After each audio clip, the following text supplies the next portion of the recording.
La clase anterior habíamos llegado a transitar hasta teorema de Rolle y teorema de valor medio, en donde básicamente el teorema de Rolle lo que me puede asegurar es que cuando yo tengo una función continua sobre un intervalo cerrado, derivable en el abierto, y la función vale lo mismo en los extremos del intervalo, voy a poder encontrar un numerito dentro del intervalo abierto a b donde la derivada en él vale cero.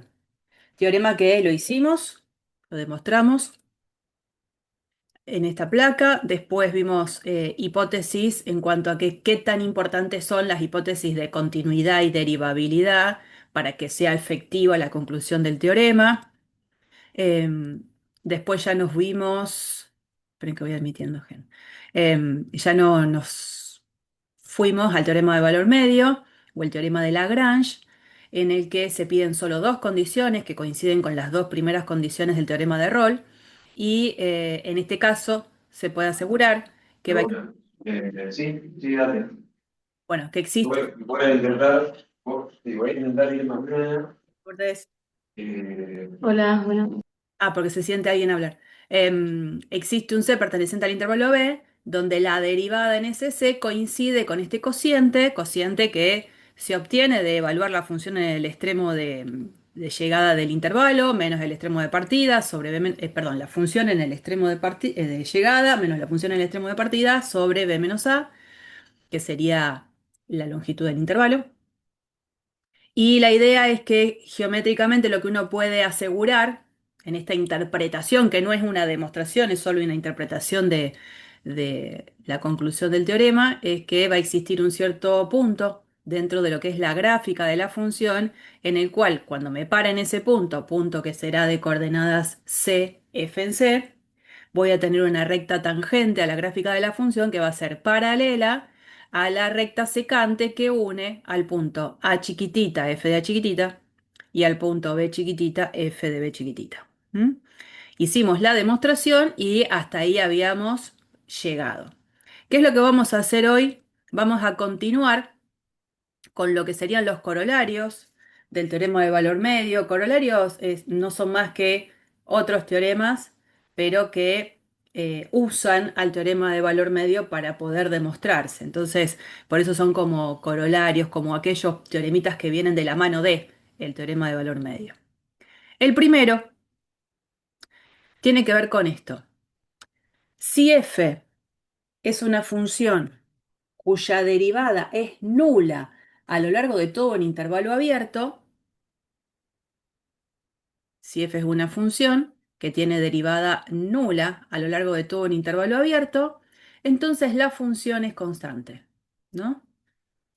Lo que nosotros sí sabemos, porque lo estamos haciendo todo el tiempo cuando derivamos, es que si tengo una función constante sobre un cierto intervalo, la derivada de esa función constante es cero. Acá lo que estamos haciendo es un poco una vuelta a esta cuestión. Saber que la derivada es nula en todo un intervalo abierto también me sirve para poder garantizar que la función tiene que ser constante. Bueno, ¿y eso cómo lo mostramos? La idea es esta. Nosotros estamos parados, como bien dice este dibujo, esto ya es la demostración, ¿no? En un cierto intervalo de trabajo. El intervalo de trabajo es el AB. Todo un intervalo grande, grande, grande de trabajo.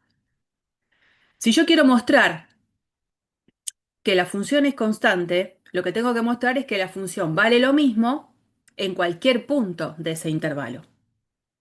¿Y eso cómo lo podemos hacer? Bueno, una forma de poder encararlo es justamente consideremos dos números cualesquiera, dentro de este intervalo AB. Y como son dos números distintos, hay uno que va a ser más chico que el otro. Entonces, la idea sería llamar x sub 1 al numerito que es más chico que el otro. Y entonces al otro lo llamamos x sub 2. Podríamos haberle puesto otro nombre. Eso es, eh, nada, no es relevante. La idea es que por ahí los subíndices me pueden ubicar. Entonces x1 y x2, dos números cualesquiera dentro del intervalo abierto, donde uno es más chico que el otro. Bueno, en esta forma de nombrarlos estoy considerando que x sub 1 es más chico que x sub 2. ¿Qué es lo que yo quiero probar? ¿Qué pasa esto? Entonces, hasta ahora, en estas dos primeras oraciones, lo único que se hace es dejar en evidencia qué es lo que se quiere mostrar. No estoy mostrando nada. A partir de ahora sí empieza el proceso de la construcción de la demostración, en donde lo que yo uso como herramienta para basarme es lo que conozco de hipótesis. ¿Qué conozco de hipótesis? Que la función tiene derivada nula a lo largo de todo el intervalo. Y en esa simple expresión de f' igual cero, me está diciendo mucho. Me está diciendo que la derivada existe y que encima vale cero. Pero esa es la información que yo tengo que sacar, ¿no? Me está diciendo que la derivada existe. Y si existe la derivada, ¿qué me dijo cálculo uno de una función si es derivable? ¿Que es continua? Continua. Entonces, también esa información la estoy sacando yo, aunque no me lo haya dicho de manera explícita, pero la puedo sacar yo porque conozco cálculo uno. Sé que si una función es derivable, la función tiene que ser continua. Entonces, en definitiva, sobre este intervalo más chico de trabajo, este, x1, x2, sé que la función va a ser continua y obviamente es derivable, porque lo es sobre todo el intervalo más grande que lo contiene. Este intervalo, entonces, es un intervalo en el que conozco que la función es continua y es derivable.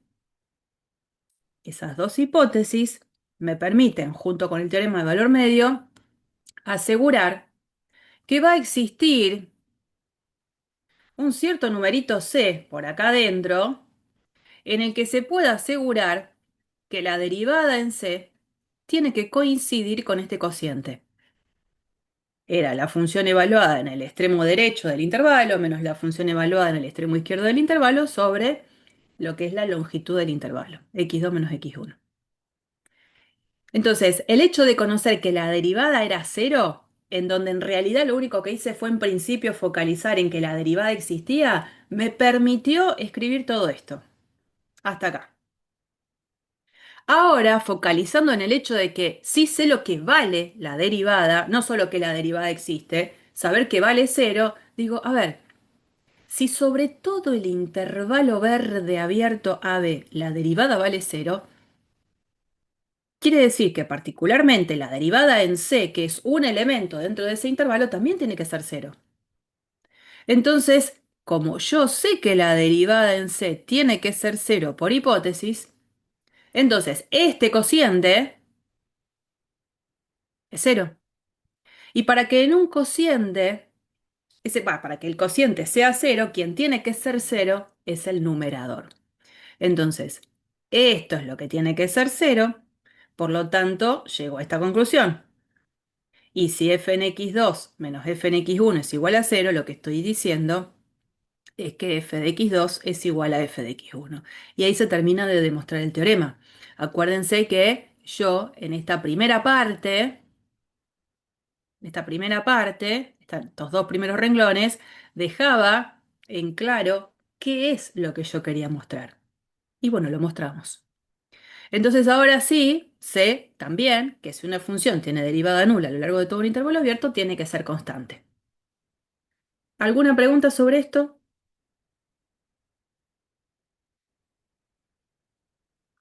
Bien. Sigo con otro de los corolarios eh, que justamente usan el teorema de valor medio como bastón, ¿no? En realidad este corolario va a usar de bastón al corolario 1, pero el corolario 1 usó mucho de bastón el teorema de valor medio. Eh, en las instancias de teoría, que muchas veces me preguntan cuando se les pide la demostración de algún teorema, yo no voy a pedirles enuncien y demuestren el corolario 37. Nadie se va a acordar de eso, ¿no? Entonces, no se queden con esta cuestión de que estoy llamando corolario 1, corolario 2 y a lo mejor aparecerá otro corolario. Eh, Uno tiene que quedarse con lo que dice y en todo caso, en algún momento en el que yo en un examen de teoría les pida que me demuestren algo, les escribiré qué es lo que quiero que demuestren, ¿no? No los voy a nombrar por número a los corolarios, salvo Por ejemplo, los que tienen nombre y apellido, teorema de Rolle, teorema de valor medio, eso sí. Bueno, ¿qué es lo que dice este teorema, este corolario 2? Si f' de x es igual a g' de x para todo x perteneciente a B, es decir, hay dos funciones que tienen la misma derivada a lo largo de todo un intervalo AB, entonces una de ellas no es más que la otra más una constante para todo x dentro de ese intervalo AB. Esta expresión es la que a lo mejor habitualmente le escribimos un poquito diferente. En vez de escribirla así, podemos llegar a escribirla de esta manera. F de x menos g de x igual a k para todo x perteneciente al intervalo AB, donde k es una constante. Es lo que comúnmente decimos, si dos funciones tienen la misma derivada, entonces las funciones difieren de una constante. Y, a ver, esto, lo que está diciendo el corolario 1, a mí es como que no me llama mucho la atención, porque yo esto lo vi. ¿En qué contexto lo vi? A lo mejor no lo demostré en cálculo 1, pero yo lo vi. ¿Dónde usaba esto yo?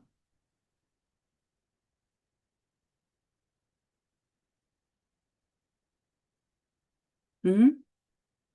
¿Dónde lo usaba? ¿Para buscar qué cosa? Ah, puede ser las integrales. Ahí vamos. Y sí, en realidad a lo mejor capaz que no le decían integrales, por supuesto que existe la expresión integral indefinida, pero no todo el mundo a lo mejor usa esa expresión, sino que otro nombre también clásico en ese... Primitivas, puede ser. Sí, y si no, Antiderivadas. exacto, exactamente, ¿no? Entonces, por ejemplo, muchas veces, sobre todo en la parte final de cálculo 1, cuando uno ya empieza a trabajar bastante con derivada, se les habrá presentado la necesidad de buscar, ¿no? Alguna función cuya derivada coincida, por ejemplo, con x cuadrado. Y entonces decía, a ver, ¿qué función sé que al derivarla me devuelve x cuadrado? Ya no era, me daban una función y la derivaba. ¿No? Es como que había un proceso medio extraño de un proceso de reversa en eso. A mí me dan una función ahora y necesito encontrar otra cuya derivada sea la que yo conozco. No me están pidiendo que derive a x cuadrado. Me están pidiendo buscar una función cuya derivada sea x cuadrado. En el caso de que exista esa función se la llama antiderivada o primitiva. Y en ese caso concreto, ¿quién sería una función cuya derivada me da x cuadrado? X cubo dividido 3. Señor, f de x igual a x cubo sobre 3 sería una función primitiva, una función antiderivada de x cuadrado. Ahora, ¿es la única? No, ¿Por qué no? más una constante. Hay Claro. infinitas. Hay infinitas funciones primitivas. ¿Por qué? Porque si yo acá sumo una constante c arbitraria, cualquiera, resulta que al momento de derivarla, la derivada de la constante es cero, entonces me queda la misma función derivada de x cuadrado. Por lo tanto, cuando uno hace la búsqueda de primitiva de una función, en realidad lo que obtiene son primitivas. Tiene una familia de funciones primitivas. Y la anotación que usaban, digo, no sé si todas las comisiones lo usaban, es la anotación de integral indefinida. Entonces escribían esto. Es como una S alargada, para quien no lo ha visto, x cuadrado diferencial de x. Esto identifica o es una anotación que se usa para poder encontrar a todas las funciones que sean primitivas de la función x cuadrado. ¿Y quiénes son? X cubo sobre 3 más c con c una constante arbitraria. Y en realidad acá quedaba como un poco ahí inconcluso el poder mostrar que en realidad son estas y no hay otras. Porque yo podría venir y decirles, miren, vamos a hacer así. Vamos, esta es una bolsa en la que pongo a las primitivas o antiderivadas de la función x cuadrado. Y yo lo que sé es que en esa bolsa seguro están ahí adentro estas funciones, las que se escriben de la forma x cubo sobre 3 más c. Ahora, la verdad es que no sé si a lo mejor dentro de la bolsa de las primitivas hay acá funciones que no tienen esta forma. Bueno, en cálculo uno no lo mostrábamos, lo dejábamos como ahí medio abierto el panorama. Este teorema es el que me lo termina de demostrar. Que si tengo dos funciones que tienen la misma derivada, es decir, dos funciones que son primitivas de una misma función, necesariamente tiene que pasar esto. Necesariamente son funciones que difieren en una constante. O sea que, en realidad, en este espacio que yo marcaba acá como diciendo capaz hay alguna otra primitiva que soy yo la que no me doy cuenta y que no tiene la forma de x cubo sobre 3 más c, no hay ninguna. Todas las primitivas de x cuadrado van a ser funciones que se escriben de esa forma. Todas estas son las que se escriben como x cubo sobre 3 más c. Bueno, vamos a mostrarlo entonces al corolario que quedó ahí pobre en suspenso. ¿Cómo lo hacemos? Yo ya puedo usar todos los teoremas que demostré. Veré si alguno me sirve mejor que otro. Bueno, en particular, lo que puedo usar es el corolario 1 que recién mostramos. ¿Y cómo lo uso? Bueno, me construyo una función auxiliar. Entonces, consideremos esta función h mayúscula, que es la diferencia entre f chiquitita y g chiquitita. Bueno, resulta que cuando a mí me dicen que el dato que tengo es este, no solo me están diciendo que las derivadas de las dos funciones son iguales, sino que me están diciendo que las dos funciones, la f y la g, las dos son derivables y que además tienen la misma derivada. Esa es la parte que tengo como que sacar escondida, como una información escondida que la tengo que dejar a la luz. Entonces, cuando yo me formo esta función h mayúscula, digo, ¿esta función h mayúscula será derivable? Sí, porque al momento de querer derivar a la función h mayúscula, yo lo que tendría que hacer es derivar a esta función, que es una resta. Y por las reglas de derivación, derivar la resta es hacer la resta de las derivadas, es hacer esto. Y las dos funciones son derivables. Entonces, lo que tengo es es la siguiente situación. H mayúscula es una función derivable. Que por otro lado, acá se mete la hipótesis. Las dos derivadas son iguales. Entonces, cuando yo las reste, se cancelan. O sea que esta resta de derivadas es cero. Y entonces vuelvo al corolario 1. Tengo que la función h mayúscula tiene derivada nula a lo largo de todo el intervalo abierto en el cual era válida la igualdad de las dos derivadas. Entonces acá, por corolario 1, ¿quién es constante? La función h, la que tiene derivada nula. Pero ¿quién es h? Otra vez. Y bueno, h era esta resta de funciones. Entonces estoy diciendo que esta función es constante. Pero ¿quién es h? H es la resta entre estas dos. O sea que particularmente una de ellas, la función f, se puede escribir como la otra más una constante. Y ahí se termina la demostración. ¿Está bien? Entonces tener dos funciones que coincidan en sus derivadas a lo largo de un intervalo abierto quiere decir que ellas difieren de una constante. Y la demostración es bastante simple. Con eso, la idea es por ahí trabajar en algún momento con alguno de estos ejercicios que tenemos acá. Particularmente a mí me gusta trabajar con, dentro de esta propuesta que les quedan algunos para hacer para ustedes, me gusta trabajar con estos dos apartados donde se pregunta si es verdadero o falso la situación planteada. Cuando yo quiero justificar un verdadero, ¿qué tengo que hacer?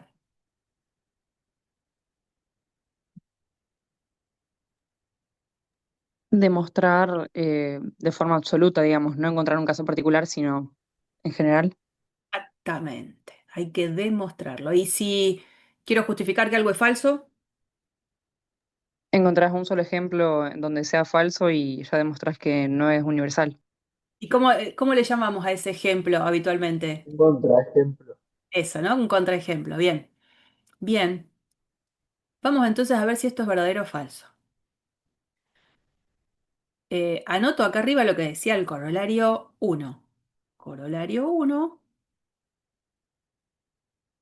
decía que si f' de x es igual a cero para todo x dentro de un intervalo abierto, entonces f de x es una constante para todo x perteneciente a ese intervalo abierto. Entonces vamos al apartado uno. En el apartado uno, verdadero o falso, ¿no? Si f' de x es igual a cero para todo x dentro de R más que lo puedo escribir así, y tengo el dato de que f en 2 es igual a pi, entonces f en realidad es igual a pi para todo x dentro de este intervalo de trabajo. No, tipo, para mí es falso, no está diciendo nada el ejercicio. Bueno, ponele que yo te sigo a vos, Simón. Simón creo Bien, que era, no sé. Em, dame un contraejemplo. a ver, derivada de cero para todo.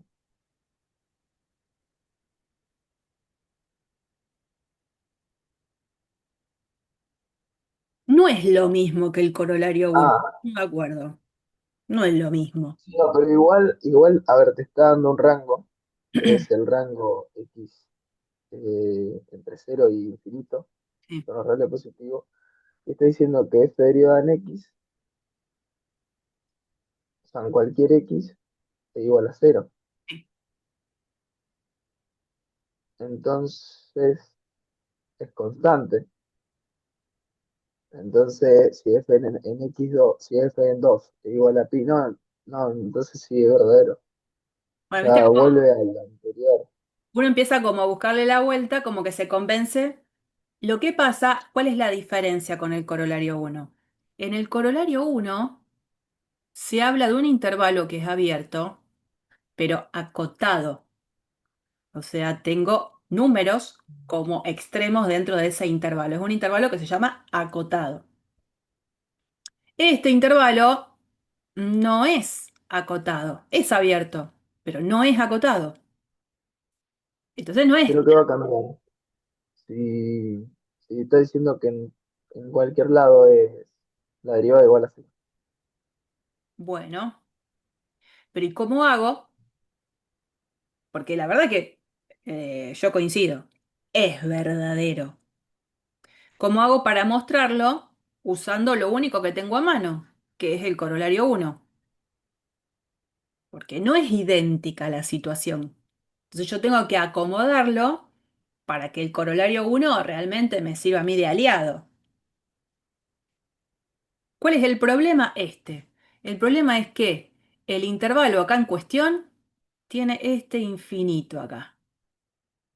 Este es el problema. El extremo cero, por supuesto que no, porque sería como un caso en el que A vale cero, ¿no? La idea es acomodarlo para poder garantizar que este apartado uno es verdadero. Y la idea sería pensar así. Si yo sé como dato que la derivada es nula a lo largo de todo este intervalo abierto de cero a infinito, particularmente va a ser la derivada nula en cualquier intervalo de la forma 0b. Le pongo como un número final a eso que antes tenía un infinito. Entonces podríamos decir, a ver si me puedo ir. Ah, me parece que no lo puse este. Bueno, no, lo voy a escribir acá. No, había hecho otro archivo, pero me parece que con los otros ejercicios que quiero trabajar. Situación, entonces. Sabemos, particularmente, que f'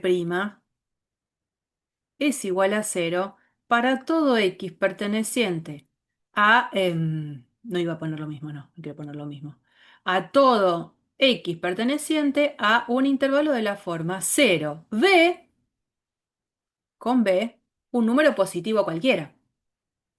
Ese número positivo cualquiera, a propósito, lo voy a considerar más grande que 2, porque necesito que el número 2 del cual me dan información, porque sé esto también, quede adentro del intervalo en cuestión.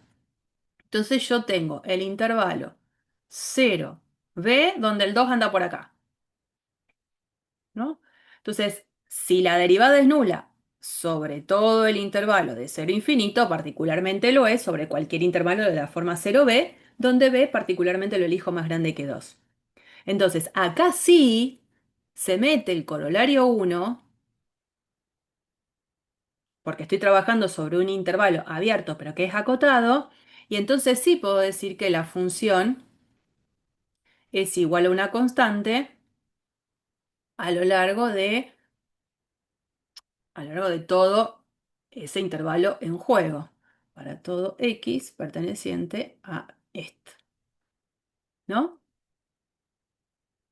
Todavía no llegué a lo que quiero, pero como que lo vamos construyendo. Ahora, yo sé que la función es siempre constante. ¿Cómo uso este dato?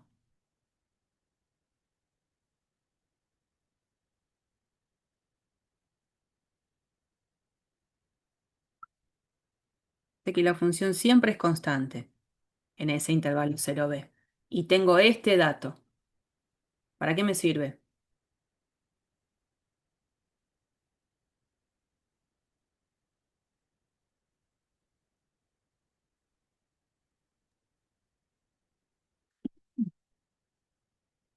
Dice cuánto vale en toda la función. Y sí, porque si yo sé que la función es constante para todo este intervalo, a lo largo de todos los puntos que están acá dentro, la función siempre vale lo mismo. Si encima tengo la información de que la función en 2 vale pi, entonces en todo el intervalo tiene que valer pi. Entonces, ¿cómo sabemos que f en 2 es igual a pi? Ese pi es el valor de la constante que estábamos buscando. Entonces, por lo tanto, f de x es igual a pi para todo x que pertenezca a un intervalo de esta forma, con b particularmente un número cualquiera más grande que 2. Y entonces, como ese b puede ser cualquiera que sea más grande que 2, como ese b es cualquiera, este intervalo lo puedo hacer cada vez más grande. Qué sé yo, de 0 a 10, de 0 a 1000, de 0 a 1.000.000, de 0 a 3.000.000, de 0... un número cada vez más grande. Eso hace que, con lo cual, f de x sea igual a pi para todo x perteneciente al intervalo 0 infinito, ya que ese extremo b puede ser cualquiera más grande que 2. ¿Se entiende? Fuimos construyendo la demostración haciendo uso de algo que yo tenía ya demostrado. El apartado 1 es verdadero. ¿Qué pasa en el apartado 2? En el apartado 2 hay algo medio parecido. F' es igual a 0 para todo x perteneciente a R menos 0, o sea, este conjunto lo podría estar representando así, desde menos infinito a 0, unión de 0 a infinito, y se, y se sabe que f en 2 es igual a 1. Entonces, f de x es igual a 1 para todo x que está dentro de este intervalo. ¿Verdadero o falso?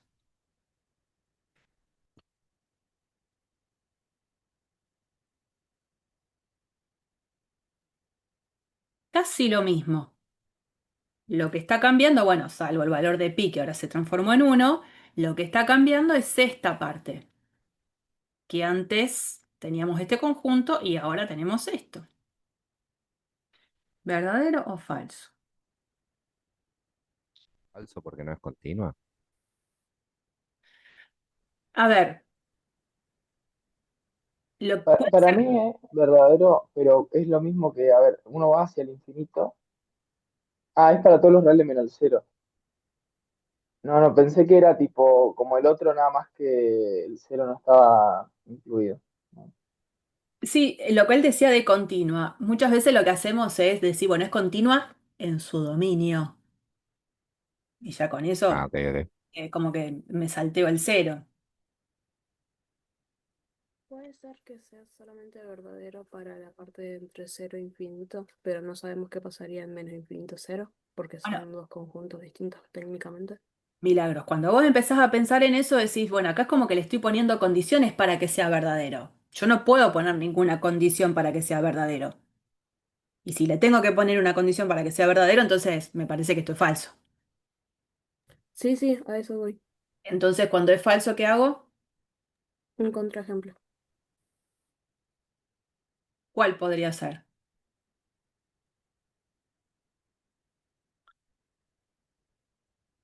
Un No con- puede ser que, por ejemplo, f en menos 2 sea, qué sé yo, 3 y la derivada sigue siendo cero en ese punto. Bien, vamos como acercándonos a la construcción de la función. Me parece que Puede vas, ser que haya un salto en cero, que no esté incluido. claro. Y entonces, yo quiero, El eje en cero no es igual a uno, ¿no? yo Porque quiero una no podemos función, saberlo. yo quiero una función que me tire abajo lo que supuestamente podría ser verdadero. Una función que cumpla esta condición en este intervalo de trabajo, que también cumpla con esta condición, pero que no pueda decir este entonces. Que en f perteneciente a los reales negativos sea igual a un número distinto de uno para todo x perteneciente a ese intervalo de menos infinito a cero. ¿Qué número? Dame uno. Menos 3 Y después, para x mayor a cero de uno. bien. Esta función, que obviamente es una función continua de a tramos, de menos infinito a cero es continua porque es constante, de cero a infinito es continua porque es constante, en cero no es continua porque el cero no forma parte del dominio de la función. Esta función coincide con que la derivada podría escribirla así. Es cero para los valores de x menores que cero, porque es la derivada de una constante. También es cero para los valores de x más grande que cero, porque también la función era una constante. Expresión que en realidad la podemos escribir así. F' de x realmente es cero para todo x dentro de este intervalo, esta unión de intervalos. Pero Pero no se tendría que cumplir que en el intervalo de la derecha y de la izquierda f en cualquier x sea igual a uno. Tipo, si están en una más abajo y la otra más arriba, no se va a cumplir que es igual a uno. es que estamos haciendo un contraejemplo justamente. Es una función que cumple con todas las hipótesis, está demasiado marcado ya todo esto. Esta función que estamos ahí construyendo cumple con todo esto. Fíjate, tiene derivada nula a lo largo de todo este conjunto de los x pertenecientes a r menos el cero. También vale f en 2 igual a uno. Y lo que no estoy pudiendo concluir es que realmente la función valga uno en todo el dominio. Ah, porque ese es el entonces. Listo. Sí, aparte. ¿Bien? Eso es lo que estamos mostrando. Esto es falso y acá es donde mostramos el contraejemplo. Si, por ejemplo, damos esta función que cumple las tres condiciones de las dos condiciones que hablaban acá, resulta que cuando evalúo la función no es idénticamente uno para todo su dominio. Entonces, tenemos el contraejemplo. ¿Eh? Acá yo quería completar la frase, pero f de x es distinto de uno para los valores de x menores que cero. Entonces, esta función sería un típico contraejemplo para mostrar que ese apartado es falso. En el anterior era, También podría ser, porque dice que f derivada en x igual a cero para todo x que pertenece a r menos cero. O sea, sí o sí el dominio es ese, o es donde es la derivada igual a cero, porque podría ser que el dominio en cero sea un punto que esté más arriba o más abajo también. sí, Entonces, que se señor, cumpla en lo que muestra ahí, pero que después en el dominio f en x0 no sea igual a 1. Perfecto. Yo también podría haber hecho esto. Por ejemplo, agregar cuando x es igual a 0 que la función valga 52. Esta función tiene como función derivada esta misma. En 0 la derivada no existe porque la función justamente es discontinua. También sería este un ejemplo que funcionaría como contraejemplo. Lo que pasa es que no me meto con eso porque digo, ¿para qué? Si total esto también funciona. ¿Está? Es más, podría haber puesto acá, si quería.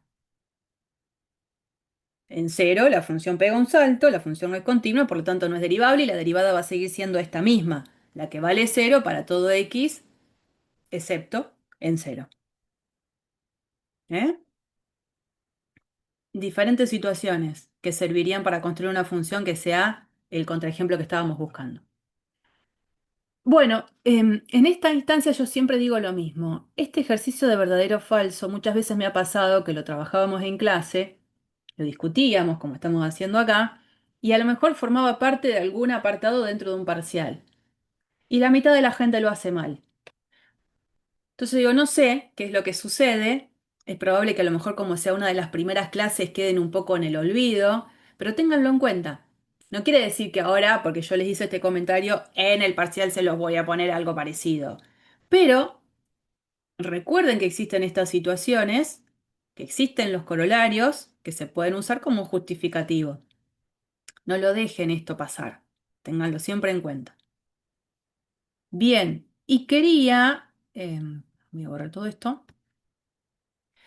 Hay otros ejercicios también que le propongo como para que sigan desarrollando la aplicación de los diferentes teoremas que se ven en esta parte. Y hay dos particularmente con los que quiero trabajar, que van a ser el uno y el 3. Yo los tengo acá, en esto acá. Este lo continúa del que habíamos hecho la semana pasada. A ver si puedo poner esto más. No, no, tanto no. Ahí. El ejercicio pretende que hagamos esto. Dice, un automovilista pasa con una diferencia de 2 horas por dos peajes que se encuentran separados a una distancia de 300 kilómetros. ¿Qué teorema puede utilizarse para justificar claramente que el automovilista debería ser multado? Acá no tenemos una función, no tenemos nada, sino que es algo que nosotros tendríamos que meter en un contexto de alguna función, de algún intervalo, para que después ahí se meta un teorema, ¿no? De nuevo, un automovilista pasa con una diferencia de 2 horas por dos peajes que se encuentran separados a una distancia de 300 kilómetros. ¿Qué teorema puede utilizarse para justificar claramente que el automovilista debería ser multado?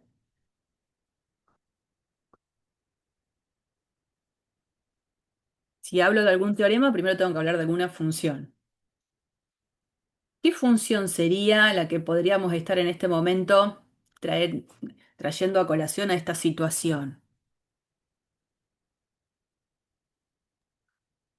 Cuadrática. No, no, no me refiero a tipo, Función posición.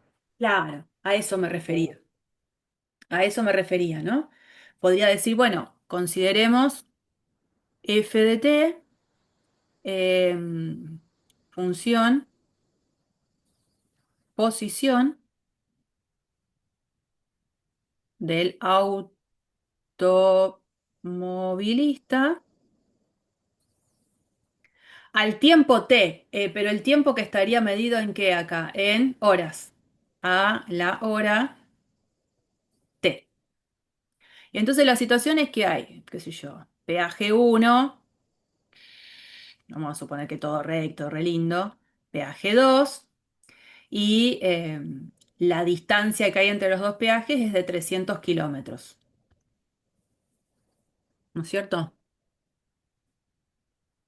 O sea que la diferencia entre el instante que pasa por el peaje 1 y el instante en el que pasa sobre el peaje 2, la diferencia en esa función posición es de 300 kilómetros. Entonces, para tratar de todavía ponerlo en un contexto de función, podría decir que en el peaje inicial, en el primer peaje, pasa en el instante t igual 0, que es cuando yo empiezo a contar el tiempo, y este peaje P2 lo pasa en qué instante. 2. 2, Dos. Dos. señora. Bien, entonces es como que de a poquito. F es la función, vamos a suponer que esa función cumple todas las condiciones para que los teoremas puedan ser aplicados, es una función continua, derivable, y entonces la importancia es que estoy pensando en F continua, en el intervalo que sería 0,2 para mí, también derivable, en el intervalo que sería para mí abierto,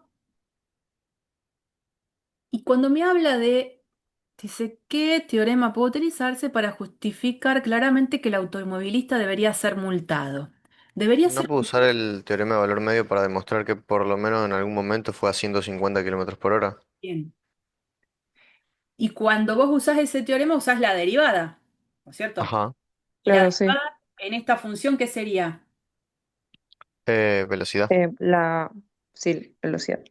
Bien. Entonces, por teorema de valor medio, existe un cierto C dentro de lo que va a ser el intervalo 0,2, en donde F' en C coincide con F en 2. Perdón, profe, una Sí, pregunta. sí. ¿Acá se asume que el límite de velocidad es de 100 kilómetros por hora?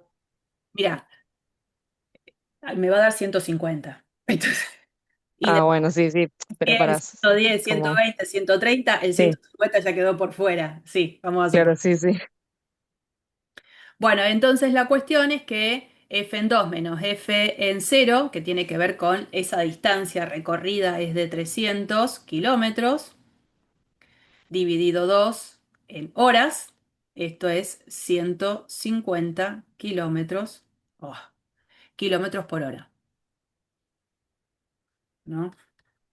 Y bueno, recordando que f' en c es lo que nosotros sabemos es la velocidad en c, porque la función derivada es la velocidad, entonces este es el teorema en el que realmente yo me basaría para mostrar que sí, en algún momento el tipo pasó a 150 kilómetros por hora, querido, multa.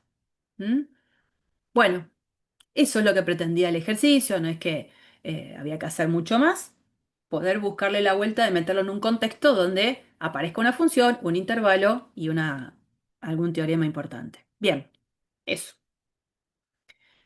Después, el otro que me gustaría trabajar es este, dentro de esa lista de ejercicios para que ustedes después realicen, es el que dice, probar que si f' de x es menor o igual a 1 cuando estoy trabajando en valores de x que están entre 1 y 4, entonces la diferencia de la función en los extremos del intervalo es menor o igual a 3. Acuérdense, estos ejercicios que están dispuestos en esta lista dentro de este PDF están dentro del PDF en el que se trabajaban los teoremas. Valor medio, teorema de Rolle, corolario 1, corolario 2.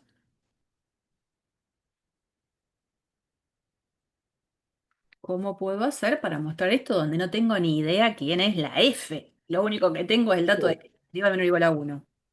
Disculpa, eso Sí, es PDF, porque yo me fijo acá y hay una parte que dice grabaciones y material de clase, sí, y está todo hay ahí 6 adentro. PDF, Está ahí adentro. pero son estos 6 PDF porque no se parecen a los que comparte la pantalla, creo. Espérate. Capaz que estoy confundiendo. Eh, ¿Cómo se llama el que está moviendo ahora? teorema de valor medio, cálculo 2, segundo semestre. Ahí va abriendo. Es el segundo, sí está, yo lo tengo. Nosotros somos 6. Ah, listo. ¿Lo encontraste? Sí, ahí lo vi. Sí. Disculpa, pasa que pensé que ya habíamos visto más y estaba viendo los últimos y no No, era. no, no, en este material de clases, bueno, ahí voy volcando las cosas que vamos grabando y acá, estoy en este. No lo quiero tocar porque me lo va a bajar. Pero es eso, Por eso. ¿está bien? Vuelvo al PDF que teníamos acá. Bueno, probar que si f' es menor o igual a 1, cuando x está entre 1 y 4, entonces f en 4 menos f en 1 es menor o igual a 3. Como antes, quiero que presten atención a algunas cuestiones. Si a mí ya me está hablando de esto, ¿qué me está diciendo? Esa información que está por atrás. Le saco el velo a eso. Si me dice f' de x es menor o igual a 1, menor o igual a 1, básicamente, ¿qué me dice?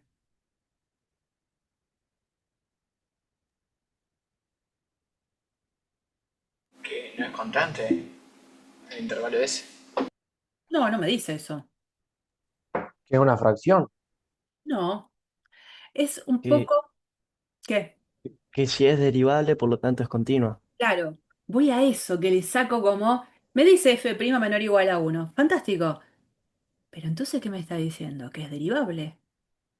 Y si me dice que es derivable, es continuo. Automáticamente. Es como esa información que uno no la está mirando, pero está. Está como medio tapada con esa información a la que uno básicamente le presta súper atención, que no está mal, porque uno a qué le presta atención. Ah, derivada menor o igual a 1. Fantástico. Pero me está diciendo que es derivable. Y si es derivable, me está diciendo que es continua. ¿No? Como me está dando aparte un intervalo cerrado de 1 a 4, yo puedo aplicar teorema de valor medio y poner eso abajo y lo otro arriba. Y como me va a dar arriba 3 dividido 3 en el caso de que mayor sea 3, o sea, en el mayor caso que es f4 menos f1, no puede ser mayor a 3, me va a dar 1 o menor, que es lo que dice la derivada. No sé si me explico. Ahora lo vamos a ir escribiendo, porque muchas veces uno lo piensa, lo piensa, lo piensa, ahora hay que volcarlo en la escritura, ¿no? Está bien. Y el teorema de valor medio es quien va a ser acá un protagonista.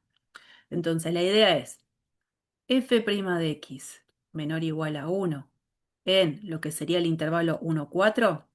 ¿Eso qué quiere decir? Eso quiere decir que f a la vez es continua en el intervalo 1, 4. Entonces, ¿qué tenemos? F continua en lo que sería el intervalo 1, 4.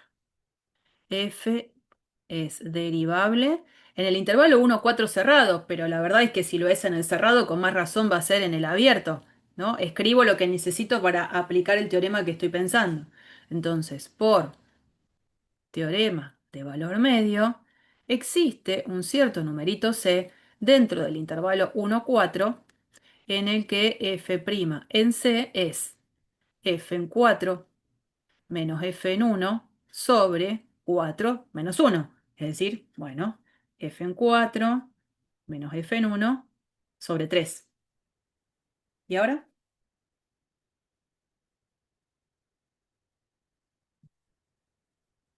Fíjense que hay algo en donde yo tengo que prestar atención que es, ¿qué quiero mostrar? Quiero mostrar esto.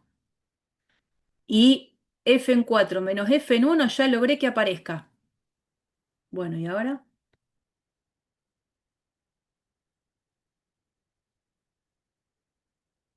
Probamos que en 3 vale 1 es igual a 1 y para todos los valores menores a 3 es ¿3 vale 1 o no? ¿Por qué?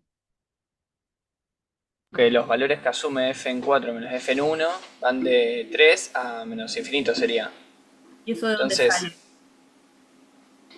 sale? no, dice entonces, perdón. Ah, claro. El entonces es justamente esta parte la que quiero probar, no la conozco.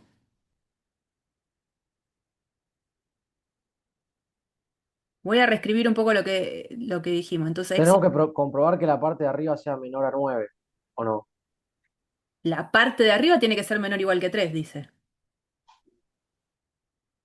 F' en C es Ah, f en 4 menos f en 1 sobre 3. Pasé un poco en blanco, me saqué la parte esta del medio que en principio ahora no me interesa. Yo por ahora lo que sé es que en mi intervalo, que teníamos el 1, 4, va a existir un C por ahí, en el intervalo abierto, en donde la derivada en C tiene que ser este cociente. Ajá. Nunca tengo que perder de vista mis hipótesis, que las pude haber usado en un contexto y ahora las puedo volver a usar.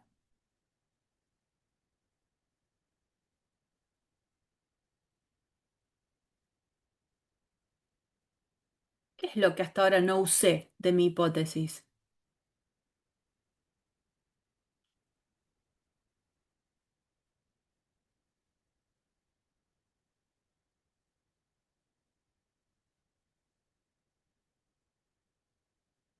Cuando nosotros miramos esto, dice la derivada es menor o igual a 1, ¿no? Fantástico. Y dije, hay que sacarle el velo para ver más allá, a ver qué otra información me está diciendo que yo le tengo que sacar el jugo. Les dije, me está diciendo que es derivable. Y si es derivable es continua. Entonces toda esa parte ya la usé. Pero ¿qué no usé en definitiva de esto? Yo para mí, a ver, f derivada en x menor o igual a 1 con el x entre 4 y 1, entonces f derivada en x menor o igual a 1 va a estar entre f derivada en 4 y f derivada... No, No. Que f en No, c es menor o igual a 1, que f en C, porque pertenece al intervalo 1 o 4. que f en C es menor o igual a 1. ¿Puede pasar o no? ¿Qué sé yo? ¿Quién es menor o igual a 1? La derivada de f en c. Ahora sí. ¿Está bien? No es f en C menor o igual a 1. Yo qué sé lo que vale f en C. Lo que sí puedo garantizar es que por esta hipótesis, este numerito es menor o igual a 1. Lo que vale no tengo ni idea. Pero como el C es uno de los tantos elementos dentro del intervalo 1, 4, f' en C es menor o igual a 1. ¿Estamos de acuerdo? O sea que si f' en C es menor o igual a 1, ¿quién es menor o igual a 1? El numerador. ¿Él? El, eh, o sea, el Y numerador tiene puedo que ser pasarlo... menor o igual a 3. Bueno, entonces lo que es menor o igual a 1 es todo el cociente, ¿no? Con lo cual, f en 4 menos f en 1 sobre 3, que es lo que representa a f' en C, es menor o igual a 1. Y ahí recién, por multiplicar 3 a ambos lados de la desigualdad, y que como es positivo, el sentido de la desigualdad no cambia, f en 4 menos f en 1 es menor o igual a 3. Y ahí se termina de demostrar esto que quería el ejercicio. ¿Estamos? Entonces presten atención a toda la información que se le da en la hipótesis. No se queden a lo mejor con solo una parte. Sáquenle el jugo a toda la información que uno puede sacar de ahí. Bueno, dos ejercicios clásicos y les dejo, por supuesto, después para que terminen los otros. Cada uno tendrá su propia dificultad. Comenzamos el próximo PDF, que es el que tiene el número 3 adelante, que es el de funciones crecientes y decrecientes, que para que ustedes se ubiquen en el libro ya estaríamos comenzando con la sección 4.3. ¿Mm? En principio, lo que vamos a hacer es recordar la definición de lo que es una función creciente y decreciente. Voy a poner acá. Ya lo sabemos todos, fue una de las primeras cosas que aprendí en cálculo 1, cuando veía lo que era una función par, impar, veía lo que era una función creciente y decreciente. Entonces, solo a modo de recordatorio, una función es creciente, sobre todo un intervalo, si f en x1 es más chico a f en x2, siempre que considere un x1 más chico que un x2. ¿No? Y decreciente, ojo con esto porque a veces lo escribían mal, f en x1 es más grande a f de x2 siempre que x1 sea más chiquito a x2. porque muchas veces lo escribían mal en el sentido de que invertían los dos sentidos y en realidad estaban escribiendo otra vez creciente, diferente, ¿no? Eh, nada nuevo, nada nuevo para mí.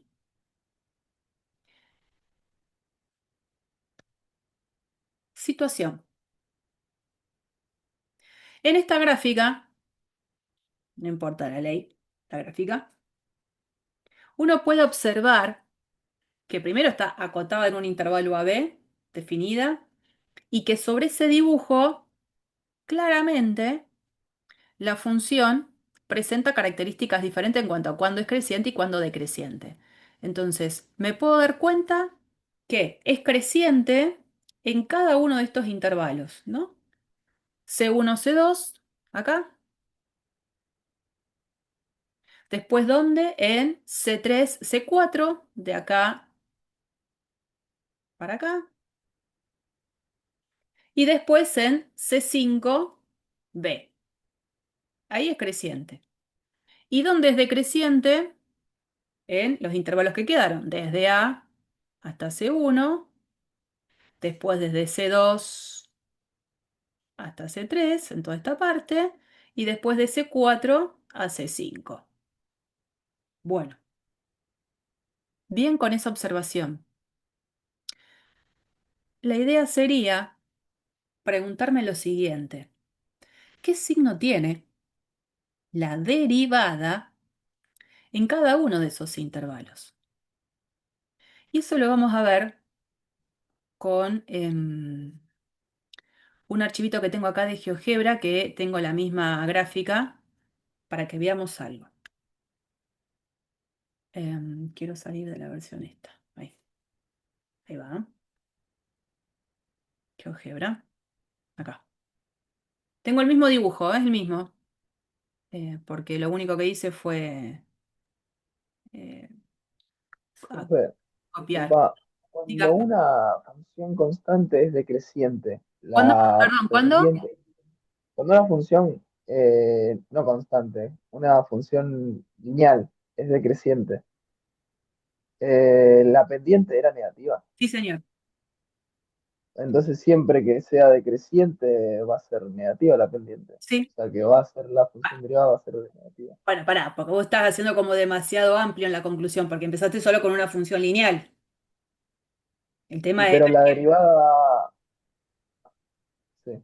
está bien, para una función lineal que sea decreciente, sí entiendo que la pendiente de esa recta va a ser negativa. Ahora acá estamos viendo para una función más genérica, donde no necesariamente tiene por qué ser lineal. A eso vamos, ¿no? Y eso que vos dijiste para la función lineal es fantástico. Ahora, Yo ¿será que... creo que la derivada en un punto no era como la pendiente de la recta tangente a ese punto. Sí, señor. Entonces, por eso digo que en las decrecientes va a ser negativo y en las crecientes va a ser positivo. Bien. Y te me adelantaste el capítulo entonces, porque es lo Sí. que quería que veamos ahora en este dibujito. Mira, eh, voy a hacer aparecer un punto móvil sobre lo que es esta gráfica, va a ir dando vueltas por toda la gráfica, y en ese punto móvil lo que voy a hacer es hacer la gráfica de la recta tangente. ¿Eh?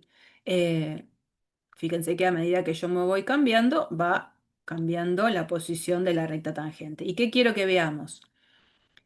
La pendiente que tienen esas rectas.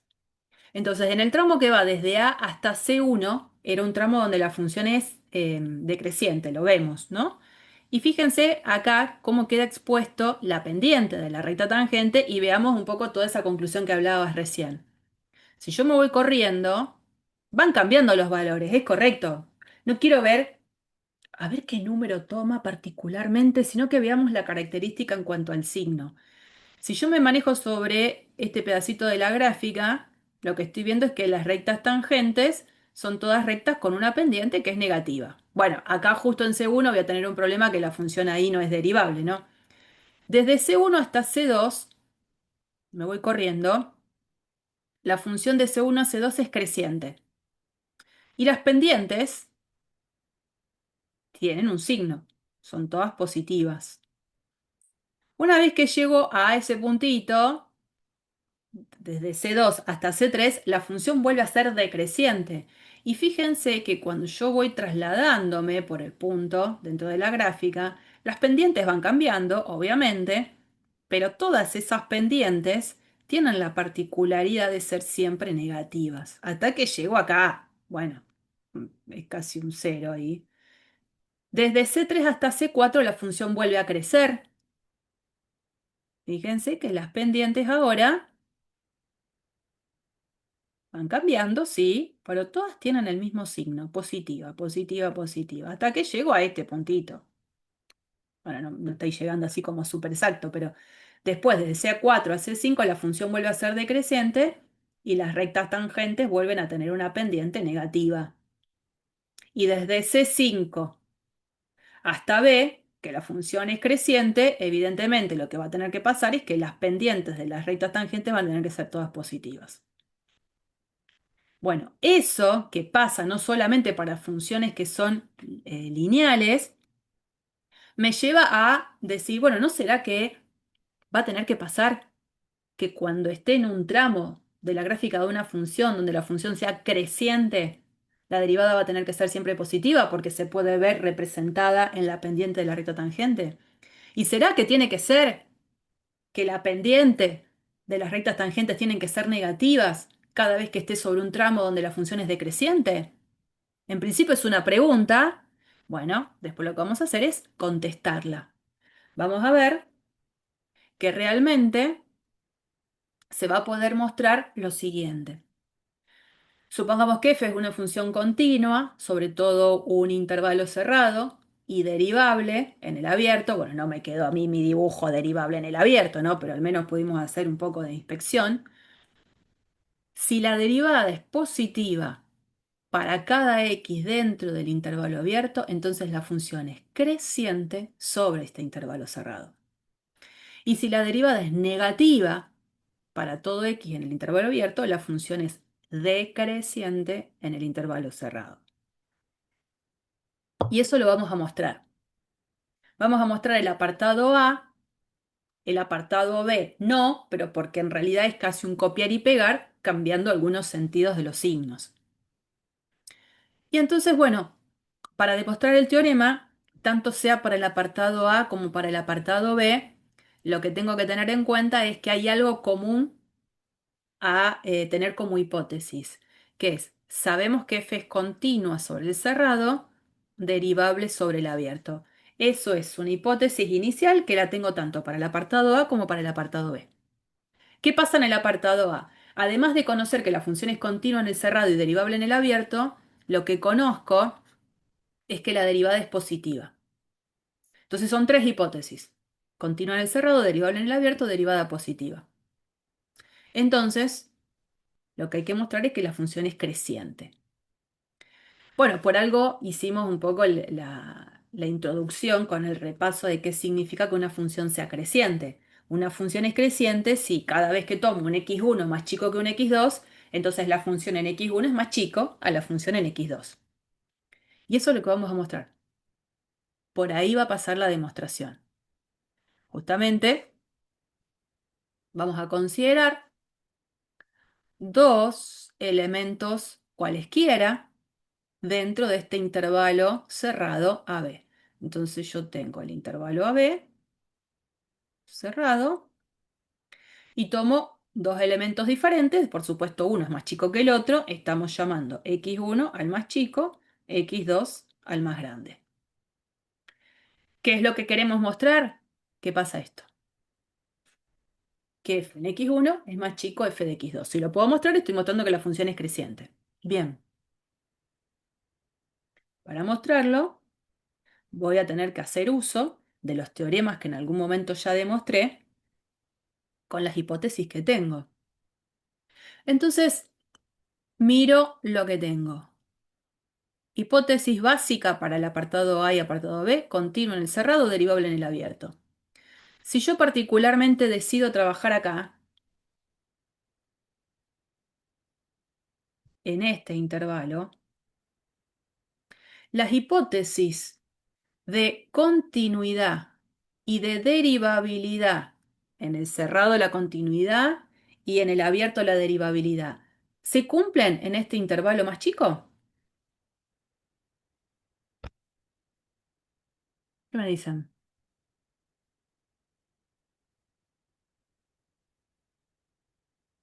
Sí, siempre que esté adentro de AB.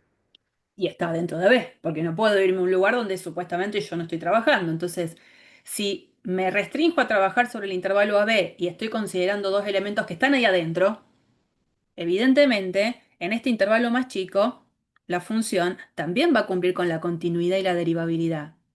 Entonces, yo tengo, por hipótesis, después va a aparecer bien escrito, ¿no? Me dejé este espacio para que trabajemos juntos. Por hipótesis, f va a ser continua en lo que es el intervalo cerrado, x1, x2, y f va a ser derivable en el intervalo abierto, x1 y x2. ¿Quién se puede meter acá como teorema, El de valor medio, señor? ¿Qué me va a decir el teorema de valor medio? que existe un C ¿A en el dónde? intervalo AB. ¿A dónde? Dentro del intervalo. Muchos intervalos hay para formarme. ¿En qué intervalo? Entre x1 y x2. Eso sí está bien.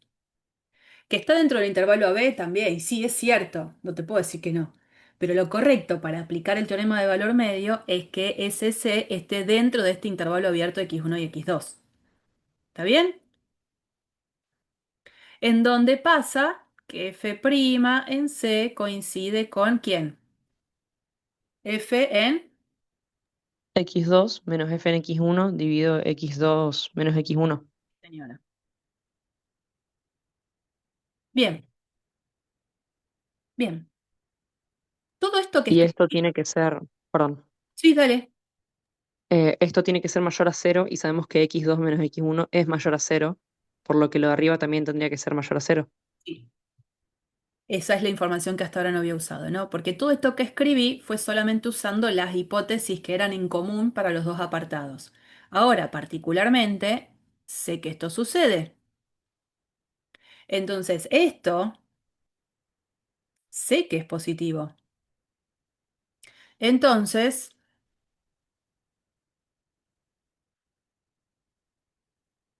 este cociente, como vos decías, f en x2 menos f en x1 sobre x2 menos x1, sé que es positivo. Y, tal cual la observación que me marcabas, este denominador es positivo. ¿Por qué? Y porque x1 es más chico que x2. Entonces, cuando hago x2 menos x1, ese número es positivo. Y si la fracción es positiva, evidentemente lo que tiene que pasar es que el numerador es quien tiene que ser positivo.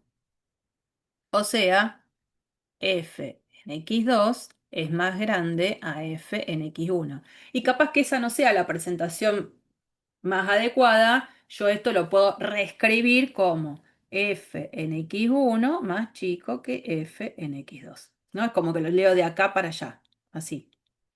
Estoy escribiendo lo mismo. ¿Eh? Bueno, se puede mostrar entonces que dado dos elementos cualesquiera, donde uno es más chico que el otro, las imágenes conservan el mismo sentido de la desigualdad. ¿Y eso qué quiere decir? Que la función es creciente. ¿Está? Bueno, por supuesto, está bien escrito en un par de pasos más, lo mismo que hice yo ahí con ustedes. El apartado B no va a quedar demostrado por escrito, es un apartado que les va a quedar a ustedes como ejercicio para hacer básicamente lo mismo. O sea, es la nada misma lo que tienen que cambiar porque en realidad cuando se llegue a calcular f' en C en el apartado B, en vez de quedarme mayor que cero, me va a quedar menor que cero. Esto va a ser igual y entonces lo que va a tener que pasar acá es que la desigualdad que se tiene que cumplir es la contraria. Eso sería el apartado B. ¿Mm? Así que les queda como ejercicio escribir esa demostración. Bien, vamos ahora a las cosas concretas con las que nos vamos a empezar a encontrar en los ejercicios. Dice, ejercicio, determinar los intervalos sobre los cuales la función polinómica, un cuarto x cubo menos 3 cuartos x cuadrado menos 6x, es creciente y los intervalos sobre los cuales es decreciente. Entonces, en función a todo lo que estuvimos viendo, ¿qué debería hacer para darme cuenta dónde la función crece y dónde decrece? El Cuando la punto donde derivada sea menor a... de la derivada. Voy a tener que calcular la derivada, ver dónde la derivada es positiva, ver dónde la derivada es negativa. Fantástico. Esa función es una función que al ser polinómica es continua, es derivable, es todo, es buenísima. Es de las más buenas que me puede tocar y está bien porque es uno de los primeros ejemplos que vamos a desarrollar. No nos vamos a meter con cosas complicadas desde el principio. Entonces esta función tiene la particularidad también de que es muy fácil derivarla. Si tengo un polinomio de grado 3, la derivada va a ser en este caso un polinomio de grado 2 y vamos a aplicar las reglas que yo conozco para derivar. Al derivar me encuentro con la siguiente ley. Derivada de esta primera parte de un cuarto de x cubo, el 3 baja y quedará el x al cuadrado y se genera este término. Después sigo con este. El 2 baja, me queda la x multiplicada con x a la 1, digamos, y el 2 con el 4 se simplifica, entonces me queda menos 3x, y la derivada de menos 6x es menos 6. Bien, como yo tengo que saber dónde la derivada es positiva y dónde la derivada es negativa, es muy importante a la expresión de la derivada, es muy importante factorizarla. Porque yo cuando veo escrita la derivada de la función que está bien, que es 3 cuartos x cuadrado menos 3 medios x menos 6, en esa expresión no me doy cuenta fácil dónde la derivada va a ser positiva y dónde va a ser negativa. Entonces sí me voy a dar cuenta un poco más fácil cuando a la expresión de la derivada la tenga escrita factorizada. Y como en este caso el polinomio que ha quedado es un polinomio de grado 2, para factorizar lo que tengo que hacer, para encontrar esto que dice acá, que tuve que haber hecho, Resolvente. la resolvente para buscarle las raíces.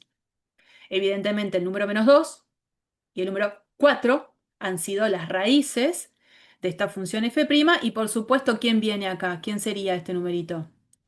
A. Bien, el coeficiente principal, ¿no?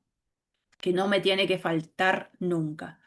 Bueno, resulta que cuando yo veo la derivada escrita de esta manera, me doy cuenta, para f',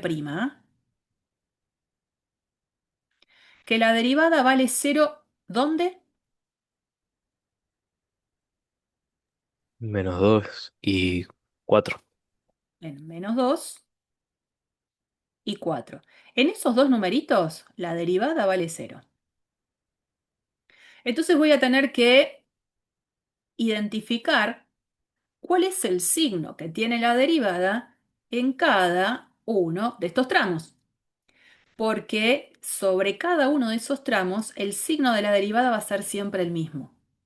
Imagínense, si yo pensara que en el tramo que va desde menos infinito hasta menos 2, que la derivada tiene un cambio de signo en algún momento, como la derivada es una función polinómica, es continua, en algún momento tuvo que haber valido 0 también en otro lado. Entonces eso no va a suceder. Solamente vale 0 la derivada en menos 2 y en 4. Quiere decir que en los diferentes tramos en los que queda ahora dividido mi dominio, va a tener la derivada un signo en específico. Entonces tengo que analizar qué pasa con el signo desde menos infinito a menos 2, qué pasa con el signo de la derivada de menos 2 a 4 y qué pasa con el signo de la derivada de 4 a infinito. Yo les voy a mostrar en mi archivo una forma de poder identificar el signo de la derivada. Es la forma que habitualmente después terminan haciendo en la práctica, capaz que no, pero también se las voy a comentar. Y seguramente den por tierra lo que yo les voy a compartir ahora, pero se los tengo que comentar que existe esa forma. La idea es, si yo quiero saber dónde la derivada dónde la derivada es positiva o dónde es negativa, tendría que analizar el signo que tiene cada uno de estos factores. Porque este 3/4 es un número positivo. Positivo. No me va a influir en el signo del producto de estos tres términos. Entonces, donde cada uno de estos términos tenga algún signo en particular, yo voy a poder sacar el signo que tiene el producto, el signo que tiene la derivada. Entonces puedo pensar en, a ver, el término x más 2, ¿dónde es positivo y dónde es negativo? ¿Dónde es positivo x más 2 y dónde es negativo?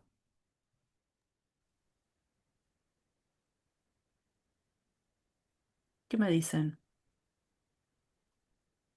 Es negativo cuando x es menor a, a 2 y es positivo cuando x es mayor a 4. ¿A 2 o a menos 2? Ah, menos 2, perdón. A menos 2. Bien. Entonces, cuando el x sea más grande que menos 2, qué sé yo, 0, sí. Menos 2 va a valer 0 esto. Cuando el x sea más grande que menos 2, o sea, un número que está a la derecha del menos 2, todos estos números van a originar un factor x más 2 positivo. Mientras que cuando estoy a la izquierda de menos 2 es un número más chico, voy a tener números negativos para esta expresión de x más 2. Después me puedo preguntar, la expresión x menos 4, voy a venir acá, el 4 está a la derecha, menos 2, ¿cuándo esa expresión x menos 4 es positiva y cuándo es negativa? ¿Cuándo es positiva la expresión x menos 4? En 4 vale 0. Cuando, cuando 4 sea, Cuando el X es cuando sea mayor a mayor a 4. 4. Cuando x sea mayor que 4, la expresión x menos 4, ¿cómo va a ser? Positiva. Bien, positiva, positiva, positiva. Y para los menores que 4, negativa, negativa, negativa, negativa, negativa, negativa, negativa. ¿No? Entonces eso yo lo puedo llevar a la construcción de un cuadro donde voy a tratar de sacar esa conclusión. Fíjense, habíamos dicho acá arriba, la derivada va a tener un análisis de su signo que va a depender de estos tres tramos. Y entonces digo, bueno, me voy a parar en el primer tramo. ¿Cuál es el primer tramo? El que va de menos infinito hasta menos 2 sin incluir. ¿Por qué? Porque en menos 2 la derivada vale 0. Entonces lo saco al menos 2. Entonces en ese tramo, de menos infinito a menos 2, analizo el signo que tiene cada uno de los factores involucrados en la construcción de la derivada. Dijimos, cuando estoy con valores que van de menos infinito a menos 2, acá x más 2 es negativo. El otro factor, que es x menos 4, que está representado abajo, desde menos infinito hasta menos 2, porque ahí anda el menos 2, también es negativo. Entonces, ¿qué signo tiene la derivada? Y el signo que surja de pensar que estoy multiplicando dos términos que tienen signo negativo. El resultado es positivo. Entonces, como desde menos infinito a menos 2, el signo de la primera derivada es positivo, en cuanto al comportamiento de la función es que la función crece en ese intervalo. Vamos con el análisis del otro tramo que me queda, de menos 2 a 4. De menos 2 a 4, vamos a hacerlo con el violetita, el rosa, el rosa. Tengo. Ahora me paro acá. De menos 2 a 4. Parada acá. No incluyo al 4 tampoco porque en el 4 la derivada vale 0. Y ahí empiezo. Estoy parada de menos 2 hasta 4. El 4 anda por acá. El término x más 2 ahora es positivo.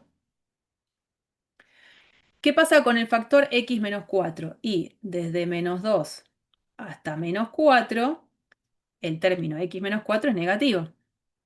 ¿Qué signo tiene la derivada? Y como es el producto de estos dos factores, positivo por negativo, negativo. Entonces, en ese tramo, como el signo de la derivada es negativa, en ese tramo la función decrece. Y después me falta otro tramo más. Vamos a ponerlo en este marrón raro. Estoy acá, de 4 a infinito. De 4 a infinito, que es estar acá, el término x más 2 es positivo. De 4 a infinito en el término x menos 4 es positivo. Positivo por positivo, positivo. El signo de la primera derivada es positivo, por lo tanto la función crece en ese tramo. Y ahí ya tengo el análisis del comportamiento de la función, dónde crece y dónde decrece. Profe, Sí, en el caso de que haya más, tipo, ahí hay x más 2 y x menos 4. En el caso de que haya más partes, por ejemplo, x menos 3 o x más 5, habría que hacer la comparación con todos los intervalos. sí, sí. Bien. Pero yo ahora te voy a dar el dato de, en la práctica, qué se puede hacer y qué hace que esto sea más fácil. Yo te doy el contexto que me parece como que queda mejor. Ahora lo cierto es que no siempre hacen lo que yo quiero y no está mal. Se puede hacer esto. Voy a volver para atrás. Ah, no, para atrás. Voy a sacar estas anotaciones que tenían que ver con el cuadro. Hay otra forma que desde la práctica hacen y está muy bien. Y es el que les va a terminar gustando. El cuadro no zafan, ¿eh? Del cuadro no zafan. Chan, chan. Eso no zafan. Y hacen esto. Por supuesto, va desde menos infinito hasta menos 2, de menos 2 a 4, de 4 a infinito. Y acá directamente ponen signo de f'. ¿Por qué? Porque acá ya analizamos cuando calculamos la primera derivada, donde la de primera derivada valía 0, en este caso, ¿no? Puntos que también me van a interesar son puntos donde la derivada no existe. ¿Qué pasa? Este primer ejemplo les dije, era uno de los ejemplos más sencillos donde la cosa era bastante simple para analizar. Ya vamos a tener oportunidad de hacer ejercicio un poco más complicado. Entonces, estos puntos, menos 2 y 4, fueron los que particionaron a mi gran dominio de la derivada en tres partes. Y entonces les decía, sobre el tramo que va de menos infinito a menos 2, f' va a tener un signo exclusivo. De menos 2 a 4 va a tener el signo de la primera derivada, un signo exclusivo, y lo mismo desde 4 a infinito. Entonces, una opción también valedera es tomar un punto cualquiera que esté en el intervalo abierto correspondiente. Entonces, por ejemplo, acá me queda por elegir menos 3. Podría elegir menos 4, menos 25, cualquier número que esté dentro de ese intervalo. También puedo ser un poco más complicado y elegir un número racional, qué sé yo, un fraccionario con... Yo elegiría un número simple. ¿Y qué hago ahí? Evalúo f' en menos 3 y el signo que tenga f' en menos 3 va a ser exactamente el signo que se comparta a lo largo de todo este intervalo.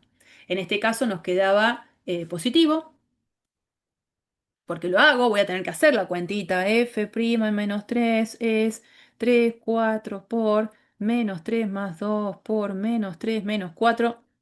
Hago la cuenta del cálculo de la derivada, conclusión positivo, y entonces eso me dice que, en cuanto al comportamiento de f, que la función crece. Y muchas veces ponemos f crece, como está puesto en el propio archivo, que es lo que viene después, o a veces ponemos este simbolito de la flechita para arriba, indicando que la función crece. Después, hago algo parecido para el intervalo que sigue, de menos 2 a 4. Elijo un número cualquiera que esté dentro de ese intervalo abierto, menos 2 a 4, qué sé yo. ¿Cero? ¿Dijo el 0? Evalúo f' en 0, haciendo la cuentita, 3 cuartos por 0 más 2, 0 menos 4. Conclusión de la cuenta, esto da negativo. Entonces los pongo acá. F' en 0 me dio negativo. ¿Eso qué quiere decir con respecto a la función? Que la función decrece. Y otra opción podría ser poner esa flechita para abajo, ¿no? Y acá lo mismo, de 4 infinito, dijo el 5. Bueno, f' en 5, hago la cuenta, 3 cuartos por 5 más 2 por 5 menos 4. En este caso me da positivo y acá lo pongo. F' positiva, la función crece. Y ese análisis es mucho más corto, es verdad. Yo les vendo el otro, que es el que tiene un poco más de sustento en el análisis del signo factor por factor, pero si hacen esto en la práctica, también está bien. Así que también es una opción. Ya lo van a hacer en el pizarrón cuando estén en práctica, así que se van a ir acordando de todo esto que les fui compartiendo. ¿Mm? Bien, continuamos un poquito. En ese continuar, uno lo que puede hacer es la gráfica de la función. Esto está hecho absolutamente con GeoGebra, ¿no? No estoy haciendo, no es que me hago la viva, esto es GeoGebra. Eh, Profe, disculpa, tendríamos que encontrar los números críticos claro, de esa derivada, ¿no? sí. ¿Qué pasa? Porque hay veces que no puede ser cero, porque es un punto anguloso o algo de eso. Por eso les decía, en este ejemplo es como muy simple. Uno lo que hace es calcula la derivada. Como quiere el signo de la primera derivada, una opción es encontrar dónde la derivada vale cero, separó el intervalo grande dominio en mini intervalos. Es cierto que cuando uno empieza a trabajar con funciones que ya no son tan simples como polinomios, el análisis de la derivada, en cuanto al signo de la derivada, yo lo voy a hacer en diferentes tramos. Y los tramos van a quedar definidos por aquellos puntos donde la derivada vale cero y aquellos puntos donde la derivada no exista. Todos esos puntos van a ser quienes van a delimitar mi dominio en pedazos, en tramos. Y en cada uno de ellos voy a tener que analizar el signo de la primera derivada.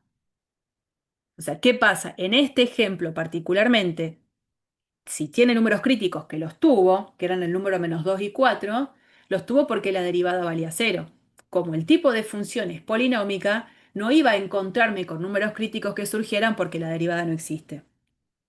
Ahora, en ejemplos Claro, ya más complicados, sí voy a tener que prestar atención a dónde la derivada vale cero y dónde la derivada no existe.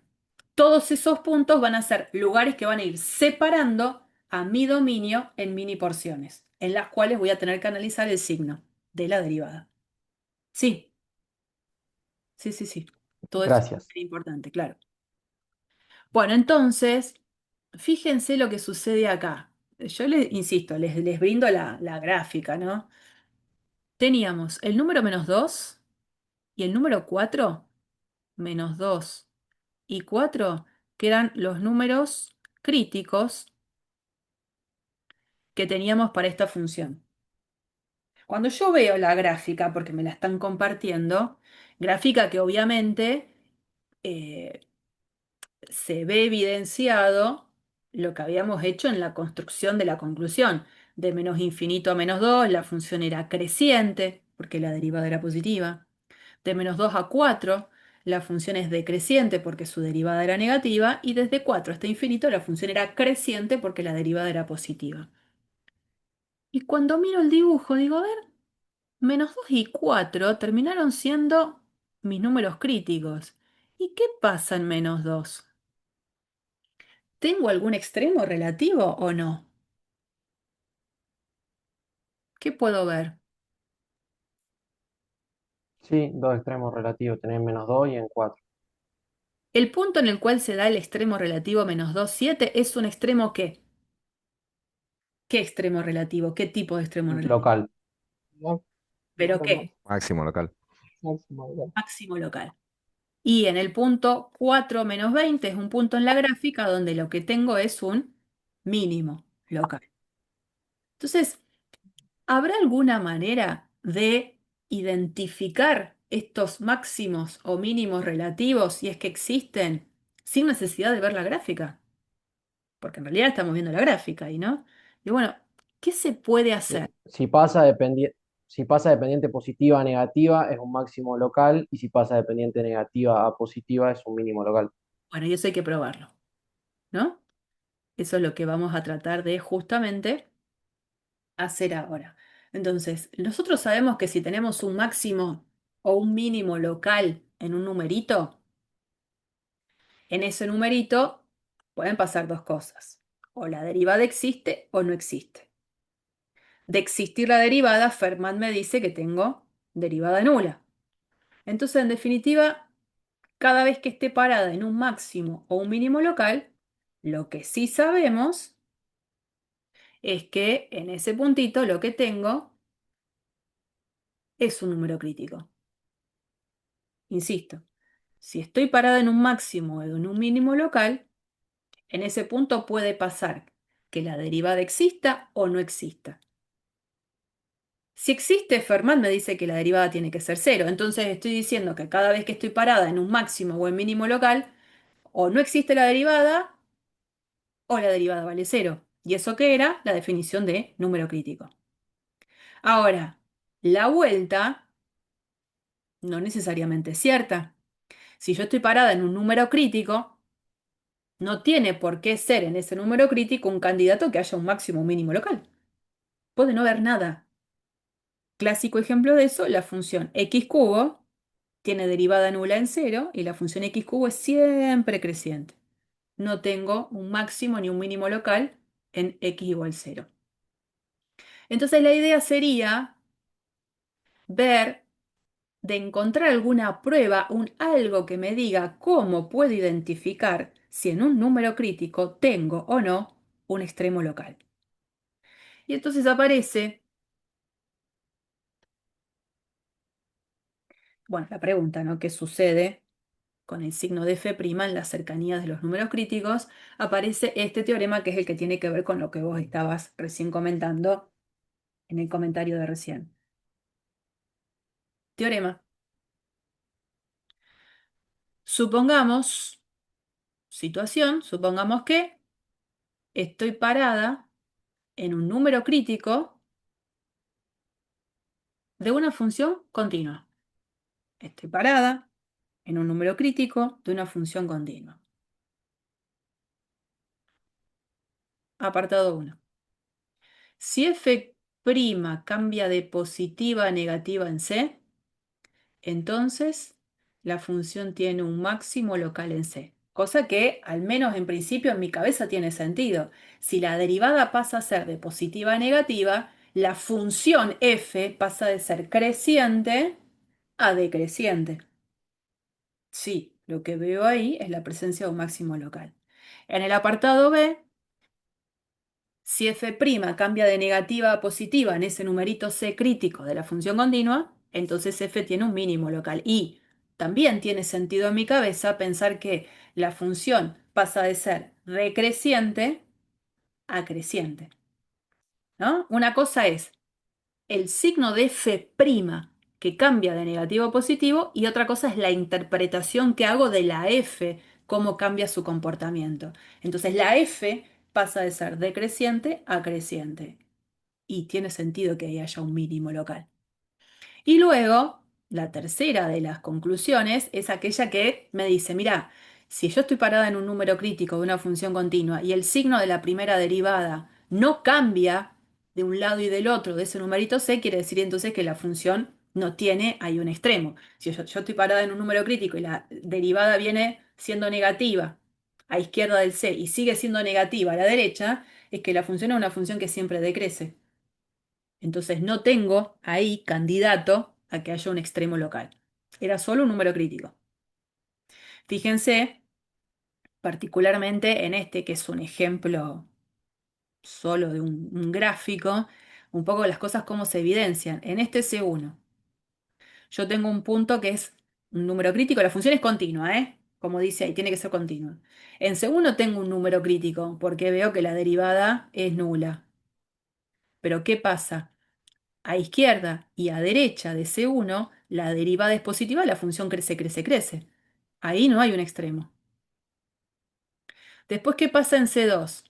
En C2 tengo otro número crítico porque otra vez observo que la derivada es cero, recta tangente horizontal. Y si veo que la derivada pasa de positiva a negativa, la función pasa de ser creciente a decreciente. Ahí sí tengo un máximo local. Algo similar pasa en C3.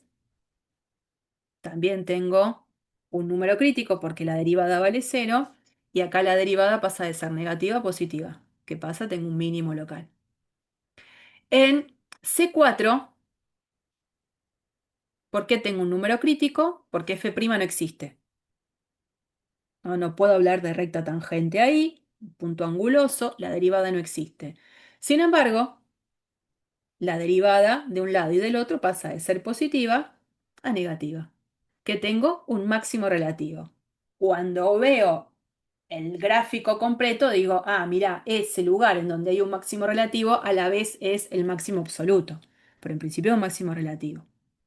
Después en C5, el otro numerito que me queda por analizar, también en C5 tengo un número crítico porque tengo derivada nula allí, y sin embargo la derivada a ambos lados sigue siendo una derivada con el mismo signo.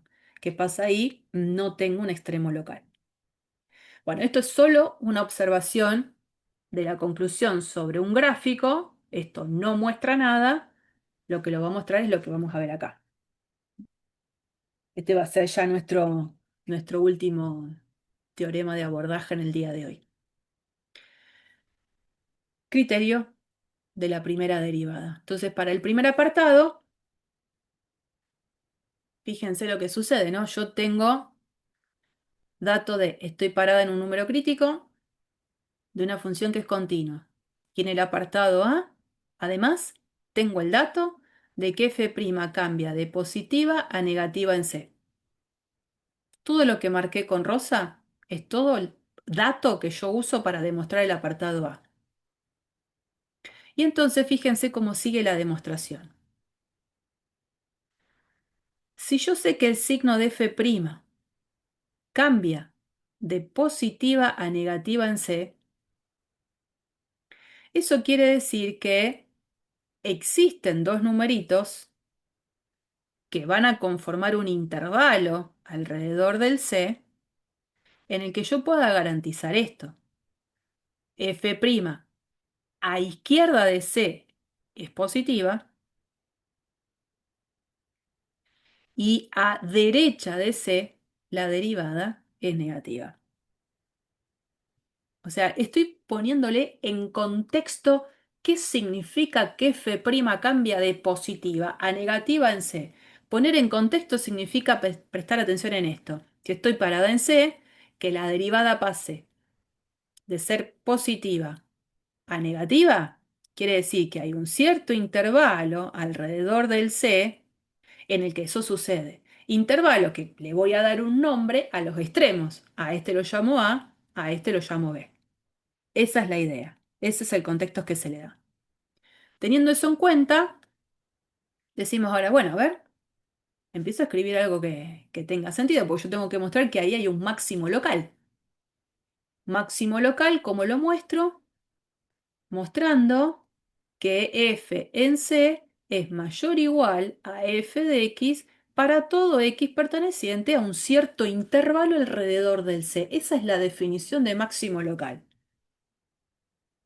Bueno, fíjense, cuando yo estoy parada en el intervalo que tengo acá, donde la derivada es positiva, AC, acá en este intervalo, la derivada es positiva, lo que yo sé es que la función es creciente, porque lo acabo de mostrar. Y eso significa que, piensen bien, si la función crece en un cierto intervalo, la función en el extremo derecho del intervalo es siempre más grande a la función evaluada en cualquier x que esté dentro de ese intervalo a la izquierda del extremo derecho del intervalo. Vamos de nuevo. En el intervalo AC, sé que la función tiene derivada positiva. ¿Eso qué quiere decir? Que mostré que la función es creciente. Bien. Si yo evalúo la función en C, que es el extremo derecho de mi intervalo de trabajo, ese valor es el más grande posible. Es decir, que f en C va a ser siempre mayor a f en X para cualquier X que esté a la izquierda de él. O sea, cualquier X que esté en el intervalo abierto AC. Y eso es lo que dice acá. Por otro lado,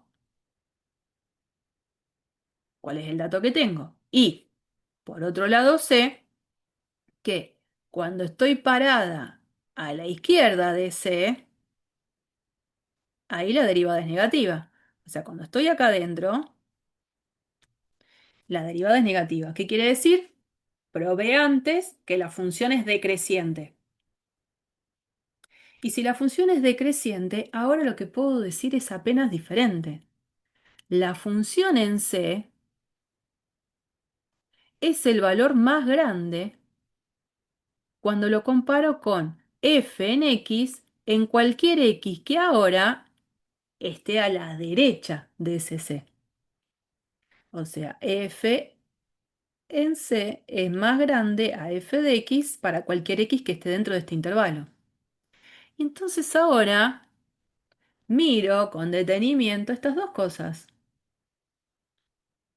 F en C es más grande a f de x para cualquier x que esté a la izquierda de C. Y el mismo f en C también es más grande para cualquier x que la función evaluada en cualquier x que esté a la derecha de C. En definitiva, pasa esto para todo x que esté dentro de este intervalo. O sea, estoy mostrando esto.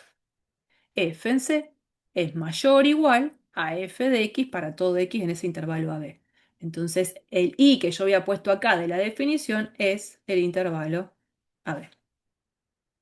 Eso está mostrando que la función tiene en ese numerito C un máximo local.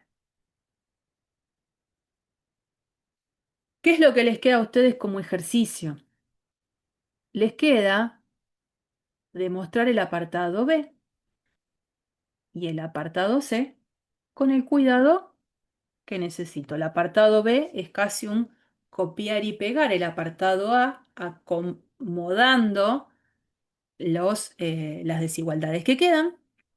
Y en el apartado C necesito que también pongan un poco de inspiración en cómo mostrar que si no cambia el signo de la primera derivada, ya sea porque siempre el signo de la primera derivada es positiva o siempre es negativa, cómo muestro que ahí no tengo un extremo.